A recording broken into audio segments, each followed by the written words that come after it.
नमस्कार, खबरों की खबर में आपका स्वागत है। मैं हूं तृप्ति। ट्विटर पर रोज सुबह उठकर आरोप खेलने वाले महाराष्ट्र के मंत्री नवाब मलिक की उल्टी गिनती शुरू हो चुकी है। दूसरों को फंसाने के लिए फेंके जाल में अब वो खुद बुरी तरह फंसने वाले हैं और जो तस्वीर बन रही है उससे पूरी संभावना है कि अपनी पार्टी के वसूली गृह मंत्री अनिल देशमुख की तरह उन्हें भी कुर्सी गंवानी पड़ सकती है। इतना ही नहीं, अपने दामाद के ड्रग केस में जेल जाने से तिलमिलाए मलिक बदले की भावना में बहते हुए वो जिस तरह से तमाम हदें पार कर रहे हैं उससे जेल जाने का रास्ता भी उनका साफ दिखाई दे रहा है। समीर वानखेड़े, एनसीपी के गवाहों और अनुसूचित आयोग के उपाध्यक्ष तक पर आरोपों की बरसात करने वाले नवाब मलिक ने अब महाराष्ट्र के पूर्व मुख्यमंत्री और बीजेपी नेता देवेंद्र फडणवीस को ललकारा है, जिन्होंने कुछ महीने पहले ही नवाब मलिक की पार्टी के गृह मंत्री अनिल देशमुख को कुर्सी से हटाने में अहम भूमिका निभाई थी। बस यहीं से नवाब मलिक जैसे शिकारी के शिकार बनने की शुरुआत हो चुकी है। वो कैसे, मैं आपको एक एक करके बताती हूँ। इसके लिए आपको समझना होगा कि क्रूज ड्रग केस में आर्यन खान की गिरफ्तारी से पापा शाहरुख खान से ज्यादा तकलीफ हुई महाराष्ट्र के मंत्री नवाब मलिक को आखिर क्यों। केस की शुरुआत से ही इसे लेकर जितने शाहरुख खान चुप हैं उससे ही ज्यादा नवाब मलिक क्यों बोल रहे हैं। नवाब मलिक ने पहले समीर वानखेड़े को निशाना बनाया, फिर एनसीबी पर आरोप जड़े, फिर एनसीबी के गवाहों पर सवाल उठा दिए, फिर मामले में बीजेपी को घेरने की कोशिश की, फिर अनुसूचित आयोग उपाध्यक्ष अरुण हलदर पर समीर वानखेड़े के घर जाने पर बिफर गए। अब नवाब मलिक ने ऐसा तीर चलाया है जो आने वाले दिनों में उड़ता हुआ वापस उन्हीं को लगने वाला है। दरअसल ये तो सबको पता है कि नवाब मलिक की समीर वानखेड़े और एनसीबी से दुश्मनी का सबसे बड़ा कारण है उनके दामाद समीर खान, जिन्हें समीर वानखेड़े के नेतृत्व में एनसीबी ने ड्रग्स मामले में जनवरी में गिरफ्तार किया था और मंत्री जी 9 महीने तक अपने दामाद की जमानत तक नहीं करवा पाए। लेकिन नवाब मलिक ने अचानक से महाराष्ट्र के पूर्व मुख्यमंत्री और बीजेपी नेता देवेंद्र फडणवीस को ड्रग्स मामले में लपेटने की कोशिश क्यों की? तो इसका जवाब है नवाब मलिक का डर। ध्यान दीजिए कि अब तक वो बीजेपी पर निशाना साध रहे थे, लेकिन सीधे सीधे किसी नेता का नाम नहीं ले रहे थे। लेकिन जैसे ही क्रूज ड्रग केस की जांच एनआईए से करवाने की खबर सुर्खियों में आई तो अचानक नवाब मलिक देवेंद्र फडणवीस और उनकी पत्नी अमृता फडणवीस के ड्रग पैडलर से संबंध होने के आरोप लगा रहे हैं। उन्होंने देवेंद्र फडणवीस पर आरोप जड़ा है कि उनके ड्रग पैडलर से संबंध है और उनकी सरकार में ही महाराष्ट्र में ड्रग का काला कारोबार फला फूला। उन्होंने ट्विटर पर देवेंद्र फडणवीस की पत्नी अमृता फडणवीस की 4 साल पुरानी एक तस्वीर ट्वीट की है, जिसमें वो जयदीप राणा नाम के व्यक्ति के साथ है और लिखा है कि चलो आज बीजेपी और ड्रग पैडलर्स के रिश्तों पर चर्चा करते हैं। मतलब कमाल की बात है कि जिस नवाब मलिक के सगे रिश्तेदार ही ड्रग्स के धंधे में जेल की हवा खा चुके हैं और बेल पर बाहर हैं, जिनकी खुद की बेटी नीलोफर ड्रग्स मामले में एजेंसियों की रडार पर है, वो दूसरों के ड्रग पैडलर से रिश्ते की चर्चा कर रहा है। अब ये जयदीप राणा कौन है? तो नवाब मलिक के अनुसार जयदीप राणा एक ड्रग तस्कर है और फिलहाल जेल में बंद है। अब ये भी सुनिए कि जयदीप राणा को गिरफ्तार किसने किया। तो इसी एनसीबी ने गिरफ्तार किया है जिस पर नवाब मलिक भरोसा नहीं करते। यानी नवाब मलिक के दामाद समीर खान को एनसीबी गिरफ्तार करे तो वो अवैध कार्रवाई है, उनके दामाद को फंसाया गया है। और अगर वही इसी एनसीबी ने जयदीप राणा को गिरफ्तार किया है तो वो नवाब मलिक के लिए एक घोषित ड्रग तस्कर हो गया, जबकि दोनों पर ही अभी केस चल रहा है और कोर्ट में दोषी साबित होना बाकी है। अब देवेंद्र फडणवीस कोई समीर वानखेड़े तो है नहीं जिनकी नौकरी नवाब मलिक छीन लेंगे, ना ही वो महाराष्ट्र सरकार में मंत्री हैं जिनकी कुर्सी नवाब मलिक छीन लेंगे।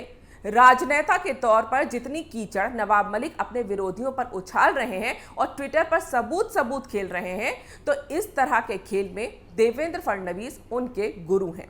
नवाब मलिक ये भूल रहे हैं कि देवेंद्र फडणवीस उसी राज्य के मुख्यमंत्री रह चुके हैं जिस राज्य की सरकार में वो इन दिनों सिर्फ एक मंत्री भर हैं। उनकी ताकत का अंदाजा तो महाराष्ट्र की अघाड़ी सरकार को उसी समय हो गया था जब मनसुख हिरेन के मर्डर से जुड़े एक के बाद एक सबूत उन्होंने न सिर्फ मीडिया या सोशल मीडिया में दिए बल्कि महाराष्ट्र विधानसभा तक में पेश कर दिए थे। वो भी तब जब महाराष्ट्र सरकार अपने सो कॉल्ड काबिल पुलिस वाले सचिन वाजे को क्लीन चिट देने में लगी थी।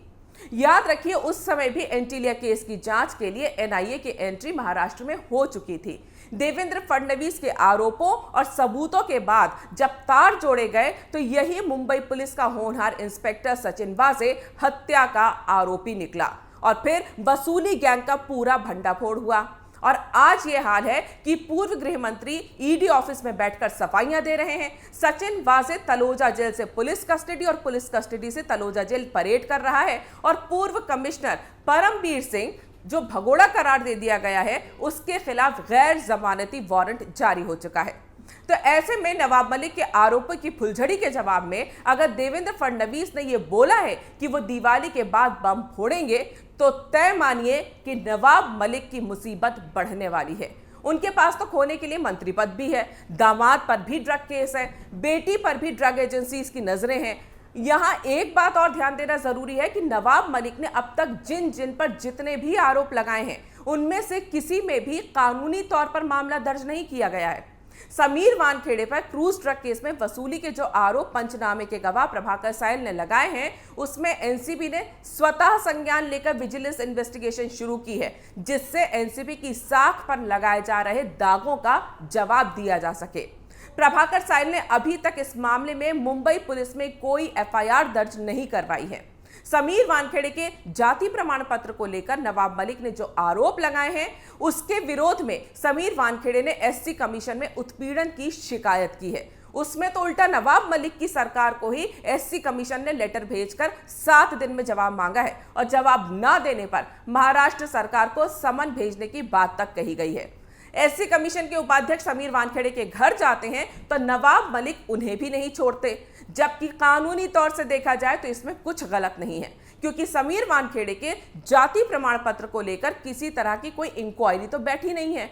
वो तो समीर वानखेड़े एससी आयोग गए हैं कि मेरे कागज देखकर चेक कर लीजिए और सही हो तो नवाब मलिक पर अनुसूचित जाति के एक अफसर पर उत्पीड़न का मामला दर्ज करिए। एससी आयोग के सामने सारे तथ्य हैं जिसमें यह साबित हो जाएगा कि समीर वानखेड़े का जाति प्रमाण पत्र सही है या फिर गलत। और अगर जैसा कि समीर वानखेड़े दावा कर रहे हैं कि उनके तथ्य सही साबित होंगे तो नवाब मलिक पर एससी एक्ट के तहत मामला दर्ज होगा और उनके खिलाफ कार्रवाई की जा सकती है क्योंकि उत्पीड़न तो उन्होंने किया है और यह सबने देखा है। वहीं समीर वानखेड़े की बहन यास्मीन वानखेड़े की तरह ही देवेंद्र फडणवीस की पत्नी अमृता फडणवीस भी नवाब मलिक के खिलाफ मामला दर्ज करवा सकती हैं क्योंकि उनकी तस्वीर को नवाब मलिक ने बदनाम करने के इरादे से अपने ट्विटर हैंडल से शेयर किया है। नवाब मलिक की इस हरकत के जवाब में उन्होंने ट्वीट किया है जिसमें लिखा है विनाश काले विपरीत बुद्धि, जो अपने आप में नवाब मलिक को एक करारा जवाब है। यानी फडणवीस की पत्नी ने चेता दिया है कि नवाब मलिक का विनाशकाल आने ही वाला है। इस ट्वीट को समीर वानखेड़े की पत्नी क्रांति रेडकर ने भी रीट्वीट करके समर्थन दिया है। नवाब मलिक का ओछापन इसी से साबित होता है कि वो अपनी बेटी के ड्रग कनेक्शन छुपाने के लिए दूसरों की बहन बेटी पत्नियों को बदनाम करते हैं। फिलहाल तो लग रहा है कि एनआईए की एंट्री की खबर से घबराए नवाब मलिक ने देवेंद्र फडणवीस पर वार करके अपनी मुसीबत खड़ी कर ली है। शायद उन्होंने सोचा होगा कि जैसे समीर वानखेड़े पर आरोप जड़कर उन्होंने एनसीबी को क्रूज केस की जांच से भटका दिया, वो एनआईए के साथ भी यही खेल कर सकते हैं। लेकिन एनसीबी और एनआईए की जांच और जांच के तरीके में काफी फर्क होता है जो वो एंटीलिया केस के दौरान देख चुके हैं। ऐसे में अगर देवेंद्र फडणवीस ने अंडरवर्ल्ड से नवाब मलिक के संबंधों का खुलासा सबूतों के साथ कर दिया जैसा कि वो दावा कर रहे हैं तो नवाब मलिक की नवाबी निकलना तय है और एनआईए की जांच का रुख उनकी ओर भी मुड़ सकता है। इसके बाद वो नवाब मलिक जो ट्विटर को अदालत समझकर आरोप प्रत्यारोप खेल रहे हैं उन्हें बहुत जल्दी ही ये खेल अदालत में कानूनी तौर पर खेलना पड़ जाएगा जिसमें आरोपों में घिरे नवाब मलिक से अंडरवर्ल्ड से कनेक्शन के साथ साथ उस एक एक कागज का भी हिसाब मांगा जाएगा जिसके दम पर वो पिछले कई दिनों से उछल रहे हैं। अगर आपको ये वीडियो पसंद आया तो इसे लाइक करें, शेयर करें और कैपिटल टीवी को सब्सक्राइब करें।